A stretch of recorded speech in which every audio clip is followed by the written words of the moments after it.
Today we're going to be making joongs.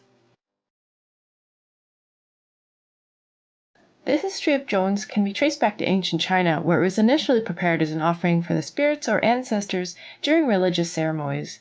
Over time, it evolved into a popular festival food enjoyed during the Dragon Boat Festival. The Dragon Boat Festival takes place on the 5th day of the 5th month of the lunar calendar. Joongs are sticky rice dumplings wrapped in bamboo leaves. The preparation involves soaking glutinous rice and then filling it with various ingredients such as pork, Chinese sausage, or salted egg yolk. You can also make them more sweet rather than savory by changing the fillings to dates, red bean paste, or lotus seeds.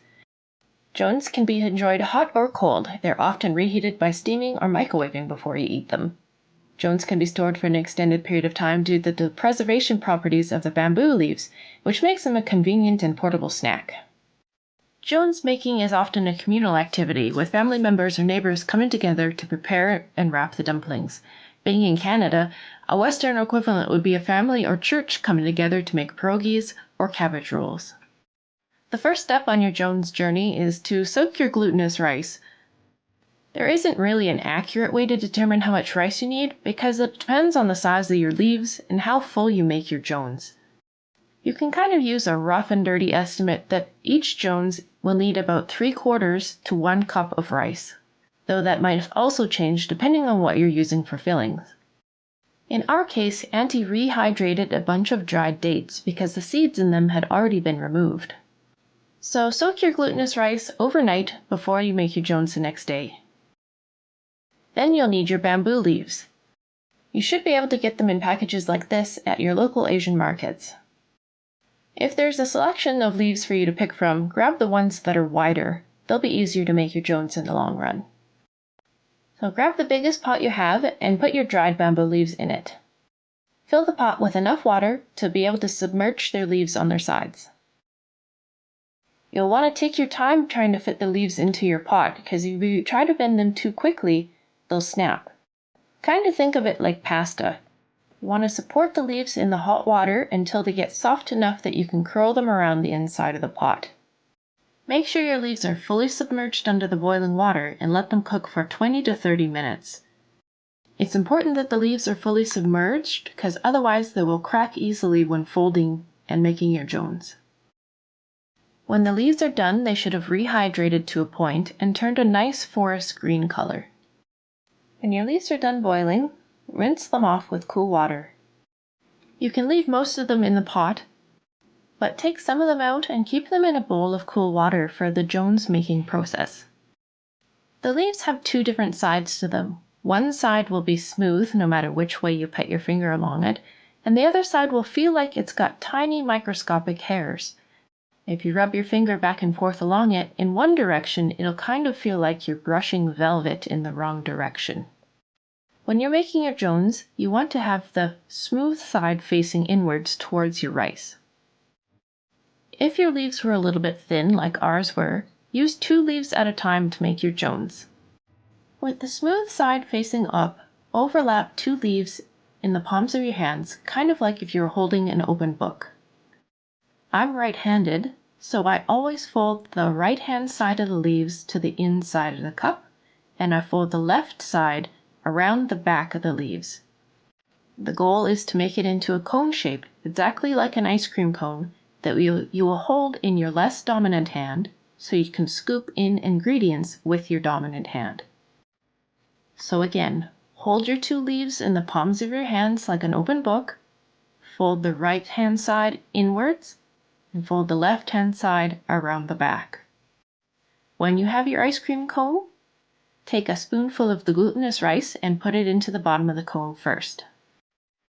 Add in your fillings, in our case we put in our date, and then fill the rest of it with more rice. I found that the key to making a good joongs and being able to close it properly is to keep the rice about 1/4 of an inch away from the edge of your ice cream cone. When I have my joongs as full as I want it, my first step on closing it is to take the edge of the cone that's closest to your body and fold it away from yourself over top of the rice. Then fold in the left side and the right side over top of the rice, and basically just pull down the lid of the leftover leaves over the top of everything. Then you have your little bundle of rice and bamboo, and tie it up with string.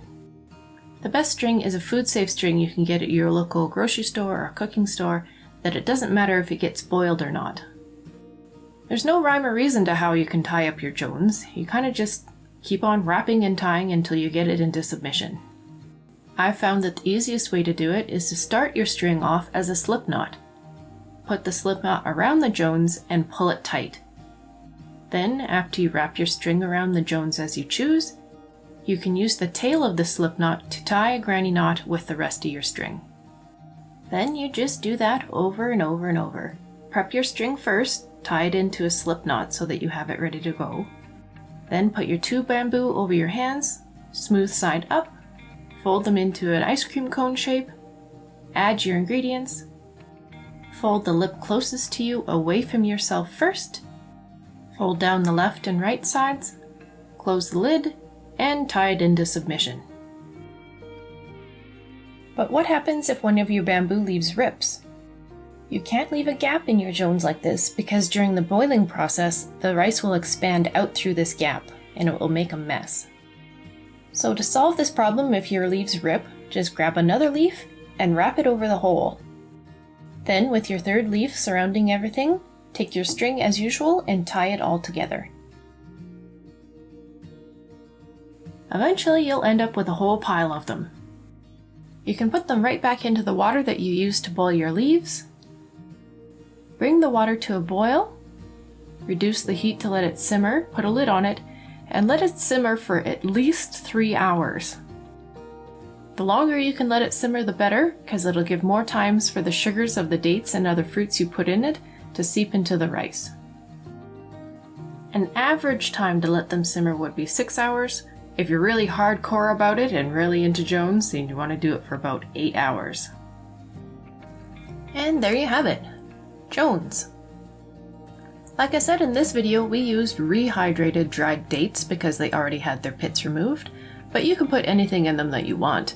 You could use craisins or raisins or apricots or dates or sweetened lotus seeds. We were even talking amongst us as a family and thought that apples might also be a good option to try. So what do you think? What's your favorite thing to put inside your joons? Do you like the savory ones or the sweet ones? Tell us down in the comments and let us know if you get together with your family to make joons over the Dragon Boat Festival as well. Thanks for watching. Subscribe and give a like if you want to.